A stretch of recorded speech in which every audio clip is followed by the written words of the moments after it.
배가 항구에 있으면 안전합니다. 그러나 배는 항구에 정박해 묶어두려고 건조된 것은 아니라고 윌리엄 세드라고 하는 사람은 말했습니다. 낙타가 등에 육봉이 짐이 된다고 없애달라고 해서 없애버리면 없애는 순간 낙타는 아닌 것입니다. 이처럼 교회가 교회의 본래 존재 목적을 잃는다면 교회는 아닌 겁니다. 교회가 어렵다고 교회의 존재 목적을 잃어버리고 사업이나 하고 다른 일을 하게 된다면 이미 교회는 생명력을 잃게 되고 하나님도 관심을 두지 않습니다. 오늘은 중원교회가 창립된 지 35주년을 맞이하는 주일입니다. 1986년 2월 24일 용두동 138의 7번지 지하 13평 되는 곳에서 창립 예배를 드리고 우리 교회는 시작이 돼서 오늘에 이르렀습니다. 창립 기념주일을 기억하며 저는 감동했고 감사했고 정말 눈에서 눈물이 날 정도로 감격이 넘쳤어요. 저는 개인적으로. 그래서 행사를 어떻게 이 기념주일을 할까 했는데 성령께서 강하게 모든 행사를 다 생략시키고 단 한 가지 말씀을 또렷이 분명히 선포하면서 이 주의를 지키도록 저를 감동해 주셨어요. 그건 뭐냐면 교회의 존재 목적을 다시금 상기시키라는 감동을 받은 겁니다. 교회가 수없이 많지만 지금 교회의 존재 목적을 잃어버리고 교회가 아닌 교회들이 너무도 많은데 중원교회는 주님이 세우신 그 교회가 되라고. 그러면서 다른 많은 기념주일 행사 다 중요한 것이 아니다. 주님이 존재하신 그 교회가 정확히 그런 교회가 존재하도록 다시금 제대로 인식을 하는 것이 창립 기념주일에 꼭 필요한 말씀이라고 그 말씀을 선포하도록 한 겁니다. 주께서 교회를 세우신 본래 목적을 바로 알고 그 목적에 충실한 교회가 주님이 원하는 교회고 그 교회를 형성하고 있는 그런 성도가 복된 성도고 그 복된 성도가 될 때 복된 생애가 되는 거고 그 인생도 후회가 없게 되는 거예요. 이 우선 교회라고 하는 걸 제가 오늘 이렇게 교회의 존재 목적을 설명하는데 성경을 한마디로 한번 이렇게 줄이면 이렇게 줄일 수 있습니다. 성경이 66권이 여러분 되게 어떻게 구성됐는가 볼 때 네 마디로 딱 줄일 수 있어요. 첫째, 창조. 하나님이 창조했다. 인간을 창조했다. 자, 스스로 계신 하나님이 태초에 하나님이 그 태초에 우주 만물을 창조했다. 그리고 인간을 존재케 했다. 그리고 그 존재하는 인간을 가장 좋은 에덴 동산에 두고 하나님께서 사랑하시고 복을 내리시며 기쁨을 받으시고자 그 에덴 동산 살게 하셨어요. 그런데 그 에덴 동산에 마귀가 파고들었습니다. 그래서 인간이 마귀의 유혹에 빠져 타락을 했어요. 타락해서 온 것이 죽음이고 심판이고 지옥이에요. 그런 인간을 보고 하나님은 너무도 마음 아파셔서 구원의 길을 계획하신 거예요. 그 구원의 길이 되신 분이 우리 주님이시죠. 예수님이시죠. 예수님이 이 땅에 오셔서 인간 스스로는 구원될 수 없는 그 타락한 죽음과 심판과 지옥에서 벗어날 길이 없는 그런 상태에 있는 인간, 스스로 그런 죽음과 심판과 지옥에서 벗어날 수 없는데 우리 주님께서 십자가에 못 박혀 죽으심으로 그 죄값을 다 청산하시고 그것이 사실인 것을 부활로서 증명하고 그렇게 구원받은 사람은 우리 주님이 부활한 것처럼 장차 부활된다는 걸 확증해 주셨어요. 그리고 승천하신 거예요. 승천하시면서 이 땅에 남겨둔 게 교회야. 그럼 왜 교회를 남겨뒀느냐? 바로 우리를 구원하신 하나님의 뜻, 이 땅에 계속 우리 주님께서 영원히 우리가 부활하여 영원을 누리게 되는 그날까지 이 땅이 존재하는데, 바로 이 땅에 존재하는 동안에 바로 계속해서 주님이 하나님께서 열어놓은 그 구원의 길을 계속 이루어 가도록 하기 위해서 이 교회를 세운 겁니다. 더 구체적으로 이렇게 제가 지금 표현을 했잖아요. 성경에 하나님의 소원이 뭐라고 나와요? 디모데전서 2장 4절에 보면 하나님은 모든 사람이 구원을 받으며 진리를 아는데 이르기를 원하신다. 요한복음 6장 38절에서는 우리 주님께서 내가 하늘에서 내려온 것은 나를 보내신 이의 뜻을 행하려 함이다. 나를 보내신 이의 뜻은 마지막 날에 다시 살리는 거다. 죽음과 심판과 지옥에 갈 우리를 죄값을 다 청산해 구원하셔가지고 부활 영생을 누리게, 다시 살려서 영생을 누리게 하는 것이 바로 그걸 위해서, 그것이 하나님 아버지의 주님을 보내신 뜻이라는 거예요. 그러면서 구체적으로 46장 40절에 보면 내 아버지의 뜻은 아들을 보고 믿는 자마다 영생을 얻는 그것이다. 이것이니 마지막 날에 내가 이를 다시 살리리라. 바로 그 하나님의 소원을 이루기 위해서, 계속 이루기 위해서 이 땅에 세운 게 교회예요.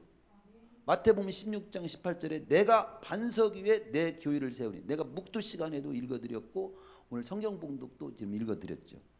내가 반석 위에 내 교회를 세우리니 음부의 권세가 이기지 못하리라. 즉 반석이라고 하는 것은 주는 그리스도시요 살아계신 하나님의 아들이라고 하는 고백 위에, 그런 뜻이에요. 고백 위에 고백하는 사람들로 인하여 교회를 세운다는 거예요. 그래서 음부의 권세가 이기지 못하게 하겠다. 즉 음부의 권세를 다른 말로 직접 표현하면 지옥의 권세가 더 이상은 이제 손 못 대게 하겠다. 그걸 위해서 지옥문을 닫고 천국문을 열어 제쳐놓고 천국문에 다 들어가도록 하기 위해서 교회를 세웠다. 이렇게 해놓은 겁니다. 흐름을 이제 이 정도만 해도 교회가 알겠죠. 대략 이렇게 쭉 보면. 그러면 구체적으로 오늘 말씀을 조금 더 드리죠.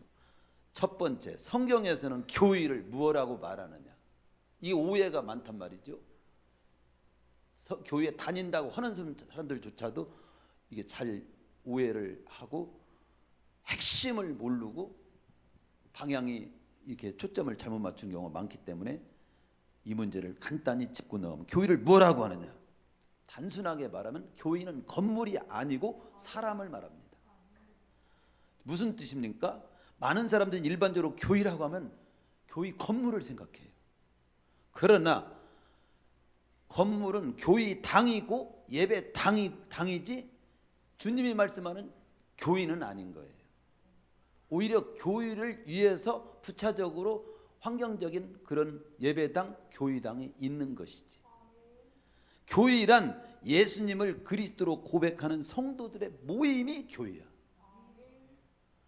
예수님을 마태복음 16장 16절에 말씀한 것처럼 너희는 나를 누구라고 믿느냐. 주는 그리스도시요 살아계신 하나님의 아들입니다라고 고백하는 사람들의 모임이 교회야. 그 교회라는 말 자체가 헬라어로 보면 에클레시아라고 써 있는데 에크와 칼레오라는 말에서 유래되었습니다. 그 뜻은 세상으로부터 부름받은 사람들의 모임이요, 세상으로부터 부름받은 성도들의 모임이 교회야. 즉 건물이 교회가 아니고 사람이 교회다. 에클레시아라고 하는 말이 신약성경에 115번 사용되어 있다고 학자들이 그렇게 연구해서 발표하고 있습니다. 주로 사도행전과 바울 서신과 일반 서신에서 많이 나오는데 그 중에 92번이 건물을 표현하는 내용은 아무것도 없어요.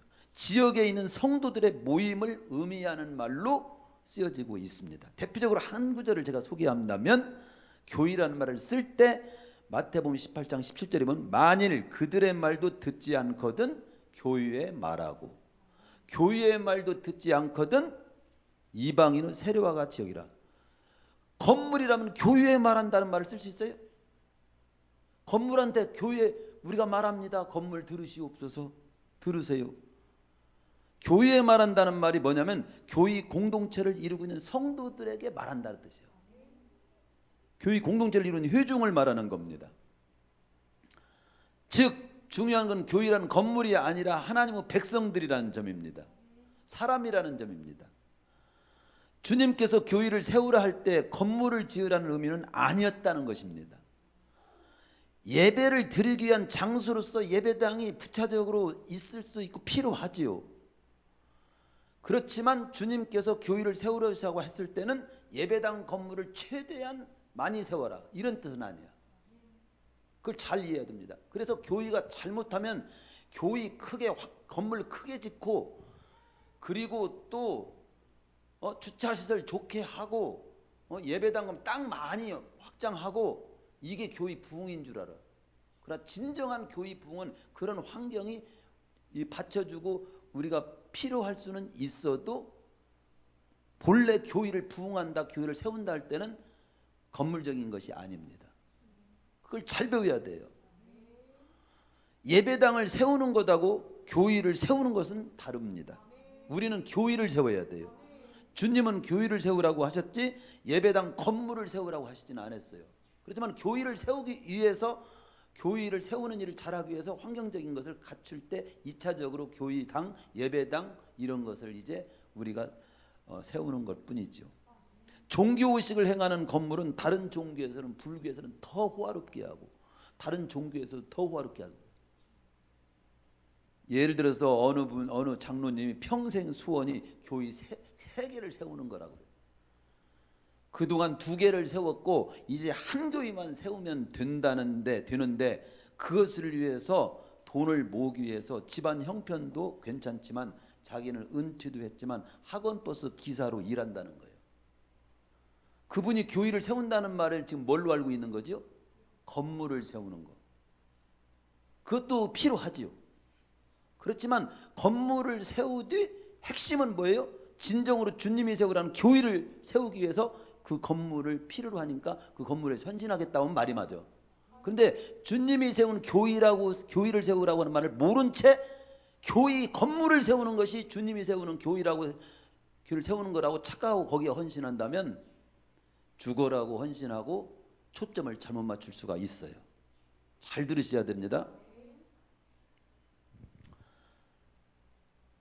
그 장로님은 교회를 예배당을 짓는 것이 교회를 세우는 것이라고 지금 알고 있는 거죠. 간접적으로는 교회를 세우는 것에 도움이 되고 보조지만 교회를 세운다는 의미를 잘 알아야 돼요. 교회의 기초는 뭐냐? 우리는 교회의 기초가 뭐냐? 이렇게 생각하는 거예요. 교회 건물 짓기 위해서 시멘 콘크리트 기초를 바닥을 잘 해놓는 거. 우리 교회도 여기가 지금 이 건물이 기초가 잘 안 돼갖고 물이 스며들고 습기가 나게 했다고 지금 그걸 진단을 여러 가지 하더라고요. 근데 그게 교회의 기초는 건물 기초는 그런 거 있을지 몰라도 진정한 의미의 교회 기초는 신앙 고백이 교회 기초예요. 주는 그리스도시요 살아계신 하나님의 아들이라는 이 신앙 고백이 교회의 기초. 그리고 그 교회의 기초는 건물이고 교회의 머릿돌은 뭐냐? 건물의 머릿돌이 교회의 머릿돌이 아니고 교회의 머리는 예수님이요. 주님이요. 에베소 2장 20절에 그리스도 예수께서 친히 모퉁이 돌이 되셨느니라. 그러면 교회 몸은 뭐냐? 교회를 세운다고 할 때 우리는 건물 벽돌 한 장 한 장을 세우는 것이 교회를 세우는 것으로 알고 있지만 그것은 건물을 의미하는 것이고 진정으로 교회를 세운다고 하는 것은 우리 성도들이 곧 교회의 몸인 겁니다. 교회의 몸인데 그 성도들이 주님의 뜻을 이루어가고 주님의 모습을 이루어가는 것을 의미하는 것입니다. 에베소 4장 12절에 보면 이 교회의 몸인 교회가 세워져 간다고 할 때 성도를 온전하게 하여 봉사의를 하게 함으로 그리스도의 몸 즉 교회를 세우려 하심이라.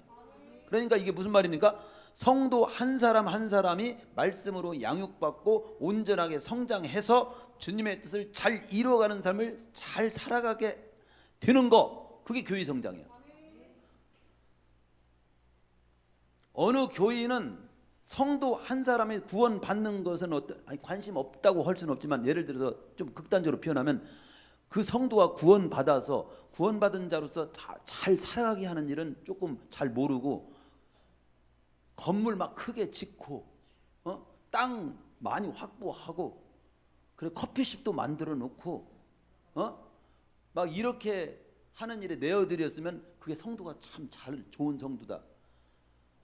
주님의 일을 본질적인 걸 잘하기 위해서 그 모든 걸 갖추는 일을 헌신하면 그건 제대로 복이 되지만, 구원받아서 하나님의 뜻을 잘 깨닫고 그리고 하나님의 뜻을 이루어가는 일을 잘하는 성숙한 성도가 못 된다면, 못 되고 그런 것에 건물적인 것에만 헌신하고 그것이 교회 부흥이고 주님이 원하는 것이라고 착하고 산다면 큰 오해가 되는 거예요. 우리가 분명히 알아야 할 사실은 예배당 건물은 교회가 아니라는 사실입니다. 예배당은 공적인 집회를 위해서 잠시 사용하는 건물이고 장소일 뿐입니다. 여건이 되면 시설을 좋게 해서 우리 교회도 예배센터, 복지센터, 성교센터, 교육센터, 기도센터를 갖추기를 위해서 기도하고 있어요. 그러나 그것이 근본 목적은 아닙니다. 주님이 원래 교회를 세운 목적을 이루기 위해서 그 환경을 갖추자고 하는 것뿐이지. 그래서 시설을 좋게 아름답게 예배당을 지면 편리하고 좋은 점이 있지만 그것이 우리의 궁극적인 교회의 참 목적이 될 수는 없다. 주님께서 교회를 세우라 하실 때 땅을 넓히고 건물을 확장하는 의미는 아니다. 설령 땅을 넓히지 못하고 교회 건물을 확장 못하더라도 진정한 교회를 세우는 것은 뭐냐? 불신자를 전도해서 구원받게 하고 교회의 일원이 되게 하고 그리고 주님을 닮아가며 믿음을 지키며 주님이 맡긴 사명을 감당하면서 주님의 기뻐하는 뜻을 이루어가는 삶을 살아가게 하는 것, 그게 진정한 교회를 세워가는 삶이라는 겁니다. 그래서 교회를 세우는 것은 사람을 세우는 것이지 건물을 세우는 것이 아니다는 거, 그걸 분명히 알아야 됩니다. 그래서 교회란 건물이 아니고 사람을 의미하며, 교회를 세운다는 말은 교회 건축이 아니고 주님을 믿고 구원받게 하고 구원받은 자로서 믿음을 제대로 세우고 그리고 주님을 닮아가며 주님의 뜻을 잘 이루어가는 그런 사람이 되도록 세우는 것, 그게 교회를 세우는 거예요. 두 번째, 그래서 교회라고 하는 것이 뭔지를 이해가 되셨습니까? 두 번째는 이 성도들의 모임이 지금 교회라고 했는데, 이 교회라고 하는 이 성도들의 그 모임이라고 하는 의미로 교회가 언제부터, 그런 의미의 교회가 언제부터 시작됐느냐? 언제부터? 한마디로 결론을 좀 말씀드리고 설명을 한다면, 부활 승천 후, 예수님께서 승천한 후에 남겨두고 교회가 시작된 거잖아. 교회가 부활 승천 후 50일째 되는 오순절 성령 강림과 함께 교회가 시작된 거예요. 이제 지금부터 잘 들으세요. 그 부분을 잘 설명을 드릴게요. 마태복음 16장 15절에서 예수님께서 제자들에게 너희는 나를 누구라 하느냐? 시몬 베드로가 대답하되 주는 그리스도시요 살아계신 하나님의 아들이십니다. 18절 또 내가 내게 이르노니 너는 베드로라 내가 이 반석 위에 내 교회를 세우리니 음부의 권세가 이기지 못하리라. 베드로가 고백한 사람들로서 교회를 구성하겠다는 겁니다. 즉 베드로가 고백한 그 신앙 고백을 한 사람들로 인해서 교회를 구성하겠다. 그런데 그 당시 예수님께서는 교회가 시작이 안 된 거예요. 이 반석이 내 교회를 세우리니는 미래형이요 과거형이 현재형이요 앞으로 세우겠다는 뜻이에요. 예수님께서 이 말씀을 하실 당시 이미 세웠다는 말입니까? 아닙니다. 앞으로 세우겠다는 것입니다. 그렇죠. 세우리니 앞으로 세우겠다는 표현이죠. 그런데 예수님을 그리스도로 고백하는 무리들을 통해서 앞으로 교회를 세우겠다, 교회의 공동체를 하겠다. 다시 말해서 예수님께서 말씀하시는 교회는 예수님 당시에는 존재하지 않았다는 겁니다. 예수님께서 살아계실 동안에는 교회는 없었다는 사실입니다. 교회의 설립은 그 당시로 보아서 장래에 속하는 약속일 뿐이었습니다. 그러면 주님께서 세우시겠다고 하신 실제 교회는 언제 시작됐느냐? 우리가 신학적으로는 그렇게 말합니다. 구약교회도 얘기하고 그렇게 말씀을 합니다. 구약시대에도 교회라는 말이 쓰이고 있지만 그것은 우리가 지금 사용하고 있고 알고 있는 교회의 예표요 상징이었을 뿐 실제적으로 주님이 말씀하신 그 교회는 아닙니다. 오늘날 우리가 말하는 교회라고 부르는 공동체, 즉 예수님을 그리스도로 고백하는 무리들로 구성돼 가지고 하나님의 뜻을 이루는 공동체는 예수님이 승천하신 후 10일이 되는 날, 예수님께서 부활하신 날로부터 50일째 되는 오순절날 공식적으로 성령의 강림과 함께 시작이 된 거예요. 그래서 예수님께서는 마가복음 10장 18절에 교회를 세우시겠다고 약속하셨고 사도행전 1장 4절 5절에서도 승천하시기 전에 제자들에게 그날을 기다리라. 한마디로 교회가 시작되는 그날을 기다리라. 예루살렘을 떠나지 말고 내게 들은 바 아버지의 약속하신 것을 기다리라. 요한은 물로 침례를 베푸셨으나 너희는 몇 날이 못돼 성령으로 침례를 받으리라. 그리고 무엇을 해서 내 증인이 되기 시작할 거다. 즉 예수님께서 구원을 완성하셨고 승천하셨단 말이죠. 그 역사를 이제 성령을 힘입어서 이루어가기 시작하라. 그게 교회 시작 출발점이에요. 바로 사도행전 2장에 보면 주님께서 말씀하신 대로 마가다락방에 모여서 성령의 강림을 기다립니다. 최후까지 기도하던 120명의 성도들이 오순절날에 성령의 충만함을 받아가지고 한 몸이 되어서 주님을 증거하기 시작함으로 주님을 증거하고 주님의 뜻을 이루어가는 교회가 비로소 시작이 된 겁니다. 따라서 오늘날 주님을 머리로 하고 성도들이 몸이 돼서 주님의 뜻을 이루어가는 교회 공동체는 이 오순절날 한 분 주님을 믿고 성령 충만함을 받아서 한 몸을 이루어 가지고 주님을 증거하기 시작한 오순절 120여 명의 성도들이 교회에 시작이 된 겁니다. 실제적으로. 그래서 부활 후 50일 되는 날 성령 충만함을 입은 120명 성도들이 교회의 시작이다. 실제적인 주님이 교회를 세우리라고 하고 그 시작된 교회가 바로 그겁니다. 그러면 교회는 어떻게 구성됐는가? 세 번째, 그걸 또 설명을 잘 들으셔야 됩니다. 교회는요, 머리 되신 주님과 지체 되는 성도로 구성되어 있어요. 이 두 가지 요소가 굉장히 단순한 중요한 겁니다. 에베소 1장 22절에 보면 그를 만물 위의 교회의 머리로 삼으셨느니라. 23절 교회는 그의 몸이니. 고린도서 12장 7절에서 바울은 교회를 설명할 때 우리 몸으로 설명을 합니다. 너희는 그리스도의 몸이요 지체의 각 부분이라. 머리는 주님이시다. 그래서 교회를 몸으로 비유하면서 왜 교회를 몸으로 비유했을까요? 이 머리의 지시를 따라서 모든 몸은 움직여. 지금 제가 머리가 없다면 지금 말할 수도 없고 손도 못 움직이고 보지도 못하고 듣지도 못하고 지금 그럴 거예요. 머리에서 다 나옵니다. 머리에서 다 이게 지금 움직여라, 마이크를 잡아라, 말하라, 이게 다 나오는 거지. 교회라고 되려면 예수님이 머리가 아니면 교회 아니야. 예수님 자리에 석가가 들어갔다, 교회 아니야. 예수님 자리에 공자가 들어갔다, 교회 아니야. 예수님 자리에 사유주의가 들어갔다, 교회 아니야. 예수님 자리에 누구 이만희 같은 사람이 들어갔다, 교회 아니야. 머리는 예수님, 나사렛 예수님, 구약에서부터 예언되신 십자가에 못 박혀 죽으시고 부활하신 그 주님만이 교회의 머리가 돼야 그게 교회야. 그리고 그 주님께 대해서 신앙 고백을 한 성도들이 교회의 몸을 이루고 있는 거예요. 주님과 성도, 머리 되신 주님과 그 주님에 대해서 주는 그리스도시요 살아계신 하나님의 아들이라고 고백하는 성도가 모인, 그게 한 몸을 이룬, 그게 교회지. 만약에 머리는 예수님이야. 그런데 거기에 모인 사람들이 뭐 이 사람 저 사람 다 뭐 불교인들도 모이고 저거 이단도 모이고 다 모이고 주님께 신앙 고백을 하는 사람은 한 사람도 없어. 교회 아니야. 머리도 주님, 몸도 신앙 고백을 한 사람들로 이루어진 그 교회. 그게 진정한 교회인 겁니다. 그래서 머리 되신 주님의 뜻을 따라 움직이지 않으면 교회는 아니야. 네 번째, 교회를 통해서 무슨 일을 하시고자 하는 걸까? 아까도 보세요.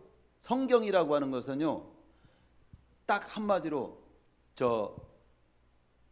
하나님이 창조, 타락, 그리고 구원, 회복입니다. 그게 성경이에요. 그게. 창세기 1장에서 2장까지는 창조를 말하고 3장에는 인간이 타락한 걸 말하고 그 다음에 3장에서 계시록 1장까지가 구원에 관한 내용이에요.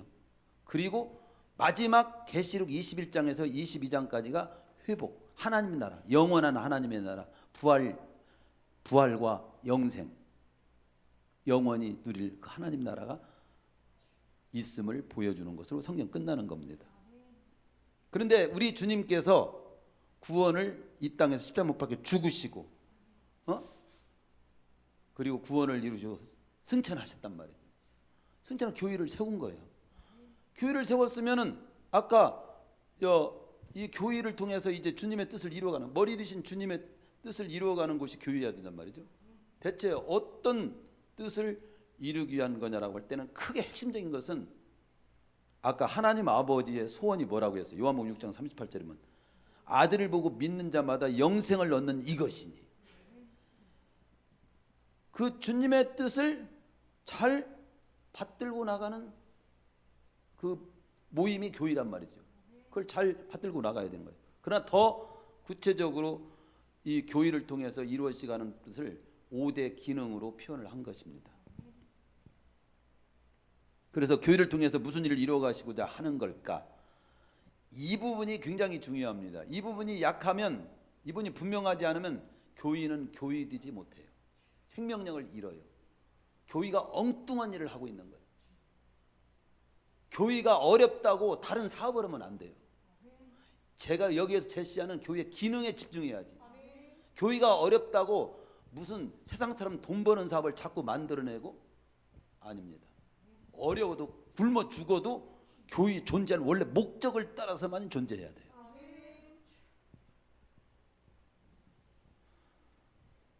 첫 번째가 뭐냐? 이 교회는요, 하나님을 예배하기 위해서 존재하라고 말씀합니다. 아버지께서는 이렇게 자기의 예배하는 자들을 찾으신다. 요한복음 4장 23절에 말씀합니다.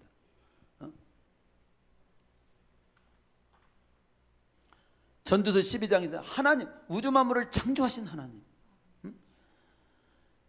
12장 13절에서 하나님을 경외하고 그 명령들을 지킬지어다. 경외의 표현이 예배예요. 마태복음 20장 31절 40절에 내 마음을 다하고 목숨을 다하고 뜻을 다하여 주 너희 하나님을 사랑하라. 이게 바로 예배입니다. 하나님을 경외하는 거예요. 주 너희, 마태복음 4장 10절에서도 우리 주님께서 마귀에 물리칠 때 주 너희 하나님을 사랑하고 다만 그를 섬겨. 경외하라, 예배하라. 우리는 어떻게 마음과 목숨과 뜻을 다하여 그분을 사랑하는가? 그분을 예배함으로써 표현할 수 있는 거예요. 하나님께 대한 사랑을 표현하는 겁니다. 하나님을 예배하는 것은 교회의 첫째 목적이에요. 교회 공동체, 예수 그리스도를 주로 그리스도로 하나님으로 고백한 성도들이 모여서 뭘 하냐? 우주 만물을 창조하신 하나님, 우리를 구원하신 그 하나님을 예배하는 거예요. 예배하는 거예요. 그렇기 때문에 이 교회는 하나님을 예배하기 위해서 존재합니다. 하나님을 예배하는 것은 교회의 첫째 목적입니다. 봉사보다도 우선순위에 있음을 기억해야 돼요. 우리가 원해서 사랑해서 예배해야 됩니다. 의무적인 것이 아니에요. 의무감으로 하면 안 돼요. 예배는 하나님께 대한 사랑의 표현입니다. 예배는 마음을 다하고 목숨을 다하고 뜻을 다해서 드려야 되는 거예요. 교회는 예배가 없는 교회는 교회는 아니에요. 예배가 없어. 예배를 패. 더 나아가서는 직접적으로 저는 공개합니다. 성도들이 모이는 곳이 모임이 교회야. 흩어져서 각자 드리자, 성경적이 아닙니다. 세상으로 부름받은 주는 그리스도시요 살아계신 하나님의 아들이라고 고백한 사람들이 하나님을 알아보고 예수님의 구주되심을 알아보고 성령님의 함께하심을 내가 기억하면서 모여서 그 하나님을 뜨겁게 예배드리는 것, 그게 교회입니다. 교회가 문 닫았다? 예배 없다? 교회 아닙니다. 두 번째, 교회는 사람들을 섬기기 위해서 존재합니다. 즉 뭐냐면 교회를 섬기라고 세상으로부터 대접받으라고 교회를 세우는 게 아니에요. 세상을 섬겨라. 세상을 섬기기 위해서 교회가 있는 것입니다. 내 이웃을 내 몸같이 사랑하라. 이게 섬기며, 마태복음 20장 37절에서 40절까지 보면 내 이웃을 내 몸같이 사랑하라. 마가복음 10장 45절에 보면 인자에 온 것은 섬김을 받으려 함이 아니라 도리어 섬기려 하고 자기 목숨을 많은 사람은 대속물로 주려 함이니라. 교회를 위해서 세상이 있는 것이 아니라 세상을 위해서 세상이 지금 교회가 필요하는 거야. 필요해. 그래서 교회는 사람들을 섬기기 위해서 존재합니다. 즉 예수님의 이름으로 사람들의 필요를 채워줘야 돼요. 즉 우리 주님께서 마태복음 9장 35절에 보면은 예수님의 사역은 모든 병과 모든 약함을 고치시는 사역을 하시잖아요. 그들의 아픔을 치료해주고 그들에게 사랑을 보여주는 곳이 되어야 됩니다. 선한 사마리아 사람처럼 너희도 이와 같이 하라 그랬잖아요. 그게 교회의 사명이요 존재 목적입니다. 로마서 12장 13절 성도들의 쓸 것을 공급하며 손대접하기를 힘쓰라. 즐거워하는 자들로 함께 즐거워하고 우는 자들로 함께 울라. 모든 사람 앞에 선한 일을 도모하라. 그러나 직접적으로 이렇게 말하지요. 우리 성도들을 향해서 너희는 세상의 빛이 되라.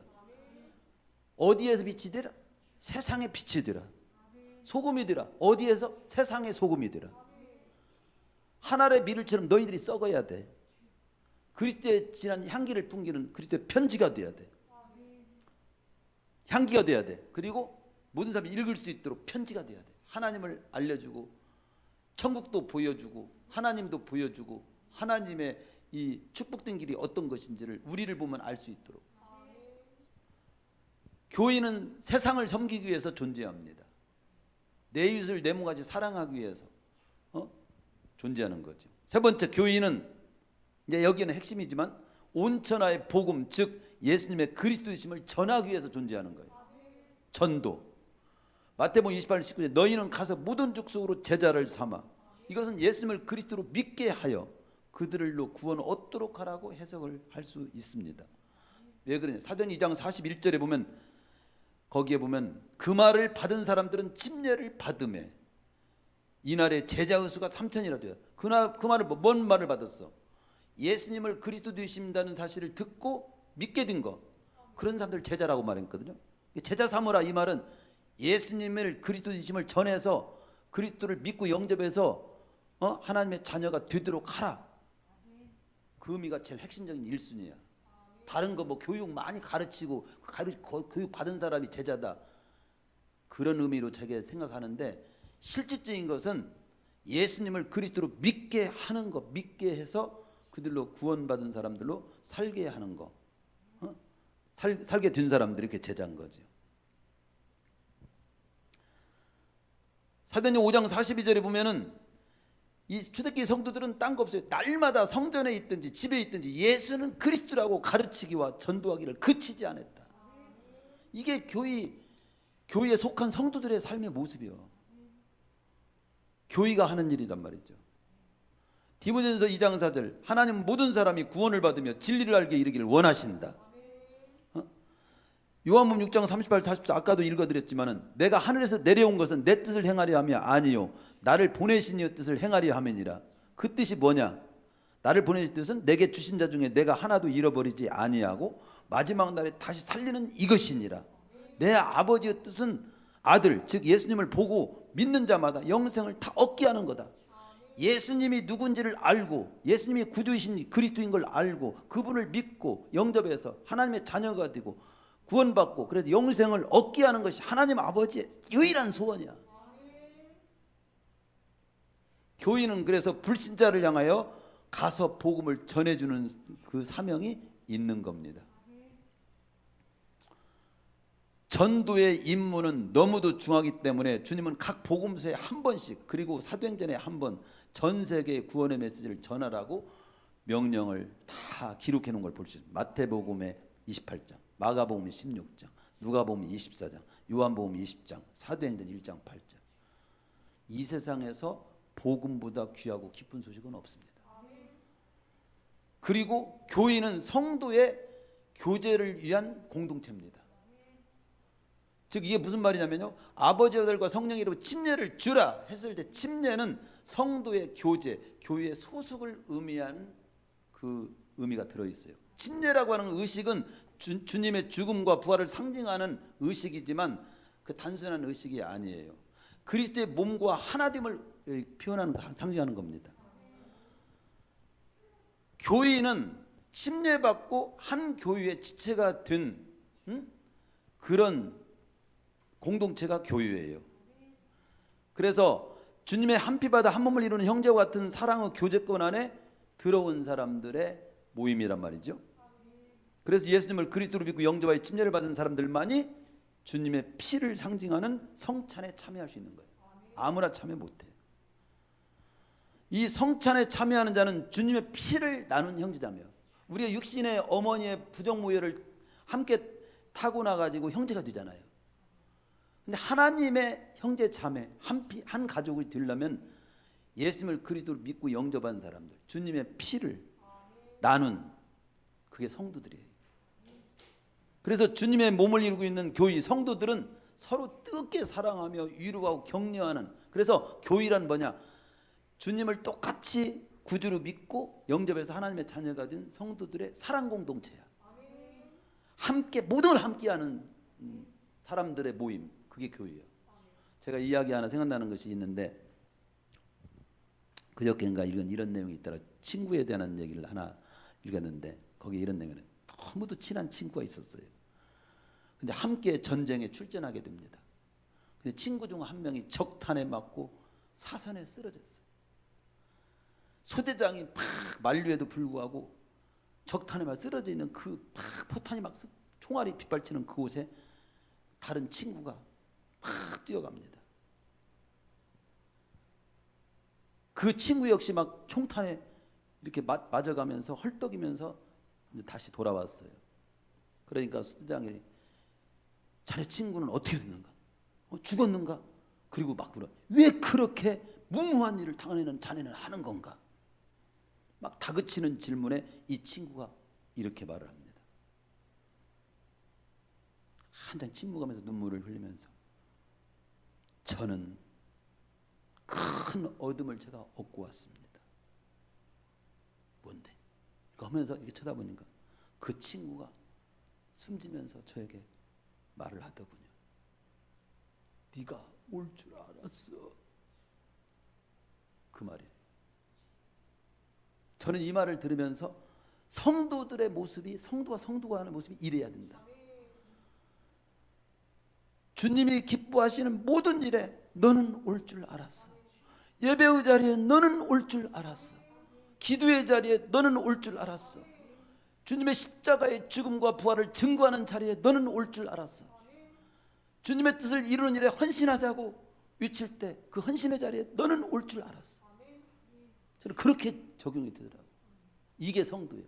이 사랑의 공동체. 주님을 믿고 구원받아서 그 주님의 진한 사랑을 깨닫고 서로 그 사랑을 하고 거기에서 나오는 헌신을 하는 무리들, 그게 교회 공동체. 그 교제가 바로 그거예요.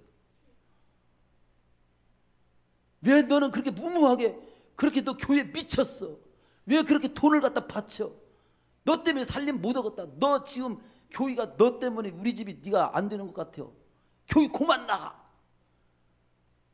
그런 소리를 들으면서도 주님이 어느 날 너는 그런 소리 들으면서도 교회 올 줄 내가 알았지. 예배 드리는 자리에 올 줄 알았지. 기도의 자리에 묵묵히 올 줄 알았지. 이게 교제권 안에 들어온 성도의 모습이에요. 교회 공동체는 이런 사랑의 공동체, 교제하는 공동체입니다. 마지막 하나, 교인은 성도들로 하여금 구원받은 자답게 살도록, 지키도록 가르치는 교육을 위해서 존재합니다. 원래 너희는 가서 모든 족속으로 제자를 삼아 아버지 아들과 성령의 이름으로 침례를 주고 내가 너희에게 분부한 모든 걸 가르쳐 지키게 하라. 가르쳐 지키게 하라. 원문은 teach them to keep입니다. 즉 지키도록 가르쳐라. 즉 구원받게 하고 구원받은 자들께 살도록, 지키도록, 살도록 가르쳐라. 그 책을 다음 주에 제가 우리 성도에게 선물로 드릴 거예요. 구원받고 구원받은 자께 사는 것, 이게 이 땅을 영원없이 사는 핵심입니다. 언제 죽어도 마음 놓고 죽을 수 있는 길이 구원받고 구원받은 자께 사는 것이 다 있어요. 이단의 말에 휘둘릴 것도 없어. 다른 쪽에 찌우거릴 것도 없어. 예수님을 그리스도로 믿고 영접해서 구원받고 구원받은 자답게 삶을 살다가 주님 부르시면 기쁨으로 소망 가운데 죽을 수 있는 사람, 미련 없이 여한 없이 기쁨으로 갈 수 있는 것, 예수 믿고 구원받아서 구원받은 자께 산 사람만이 그 모습을 지닐 수 있어요. 그리고 실제로 그 모습이 진정으로 제대로 된 모습이고. 말씀 마치겠습니다. 초대 예루살렘 교회의 모습이 기록된 내용이 사도행전 2장 44절입니다. 거기에 보면 믿는 사람이 다 함께 있어. 다 함께란 말이 많아. 모든 물건을 서로 통용하고 재산과 소유를 팔아 각 사람 필요를 따라 나눠주고 날마다 마음을 같이 하며 성전에 모이기를 힘쓰고 집에서 떡을 떼며 기쁨과 순전한 마음으로 음식을 먹고 하나님을 찬미하니 온 백성에게 칭송을 받으니 주께서 구원받은 사람을 날마다 더하게 하시니라. 주님의 영광을 위해서, 주님의 뜻을 위해서 함께 울고 함께 기뻐하고 함께 충성하고 함께 사랑하고 함께 나누며 이 땅에 존재하는 것이 교회의 존재 목적입니다. 사도행전의 초대 예루살렘 교회는 함께 주님의 뜻을 받들어서 함께 예배하고 함께 서로 교제하고 사랑하고 함께 가르치고 함께 전도하고 함께 섬긴 거예요. 그 모습을 이 5가지 기능을 줄여서 예배, 교육, 전도, 섬김, 교제. 오늘 우리 교회가 변함없이 염두하고 잊지 말아야 될 존재 목적입니다. 이 5가지 목적을 어떻게 이루느냐가 그 교회의 진정한 모습이 되는 겁니다. 모든 교회는 이 5가지 목적을 위해서 있어야 되는 거예요. 이 목적을 균형 있고 건강하게 추구하는 교회가 주님께서 기뻐하시는 건강한 교회라는 것을 창립주의를 기해서 다시 한번 마음에 새기셔야 됩니다. 교회가 규모가 적든 규모가 크든 균형 있고 건강한 교회가 있고, 작아도 균형이 없고 건강하지 못한 교회가 있고, 커도 균형이 없고 건강하지 못한 교회가 있고, 규모가 크면서도 균형 있고 건강한 교회가 있습니다. 중요한 것은 크든 작든 균형 있고 건강한 교회, 예배, 함께 예배하고 함께 사랑하고 함께 가르치고 함께 전도하고 함께 섬기는 이 부분들이 균형 있고 건강하고 뜨거워야 돼요. 그 교회가, 그런 교회가 되는 거 창립주일에 선포하라고 저에게 주신 말씀입니다. 벤자민 디스라엘이라고 하는 사람이 그런 목적에 변함없이 충실한 것이야말로 진정한 성공의 비결이다, 그런 말을 남겼는데 여기에 저는 적용합니다. 모쪼록 우리 교회가 창립 35주년을 맞이하면서 우리 교회가 왜 존재해야 하는지를 바로 인식하고 주님께서 존재하라신 존재 목적에 맞는 교회로 든든히 서가기를 기도하고, 그런 삶에 여러분들이 너는 그렇게 그 목적에 초점을 맞추고 살 줄 알았어, 이렇게 인정받는 우리 성도님들, 우리 교회가 되시기를 축원합니다.